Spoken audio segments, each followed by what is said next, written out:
અમારા ખેડૂતો માટેનું તમારું ડિજિટલ ઇન્ડિયાનો વિકાસ જાય છે ક્યાં? આ વાત મારે એટલા માટે કહેવી પડે છે કે જૂનાગઢ જિલ્લાના ખેડૂતો આજે લાઈનમાં ઊભીને થાકી ગયા. કારણ કે તમે જે સહાય આપી છે એ સહાયમાં તમે જે નીતિઓ ઘડી છે કે તમારે ડિજિટલ પોર્ટલમાં એન્ટ્રી કરવાની છે, સહાય માટે તમારે આ ડોક્યુમેન્ટ્સ આપવાના છે, પણ તમારા પોર્ટલો તો ચાલતા નથી, સર્વર ડાઉન હોય છે. આ પહેલી વખત નથી બન્યું, આવું અનેક વખત બન્યું છે. જ્યારે મગફળીના ટેકાના ભાવની વાત હોય છે ત્યારે પણ તમારું ડિજિટલ ઇન્ડિયા ખાડામાં પડ્યું હોય છે. તો અમારે તમને એટલું જ કહેવાનું છે કે અમારો ખેડૂત ઓછું ભણેલો હોય છે.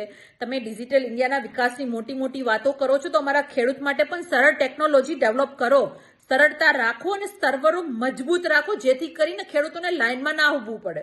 સહાયમાં તો તમે અન્યાય કર્યો જ છે, સાથે સાથે આવો માનસિક ત્રાસ આપીને પણ ખેડૂતને હેરાન કરી રહ્યા છો. જ્યારે તમારી ઇલેક્શનો હોય છે ત્યારે તો તમારું આ ડિજિટલ ઇન્ડિયા ફટાફટ કામ કરી જાય છે. બિહારમાં ઇલેક્શન હતી, મહિલાઓના ખાતામાં 10,000 આપવાની વાત હતી, ત્યારે તો ફટાફટ તમારું ડિજિટલ ઇન્ડિયા કામ કરી ગયું. તો અહીંયા અમારા ખેડૂતો મનનો વારો આવે છે ત્યારે તમારું ડિજિટલ ઇન્ડિયા જાય છે ક્યાં? એટલે ખાસ કરીને સરકારને એટલી મારી વિનંતી છે, બે હાથ જોડીને, કે ખેડૂતોને લઈને સંવેદનશીલતા દાખવો.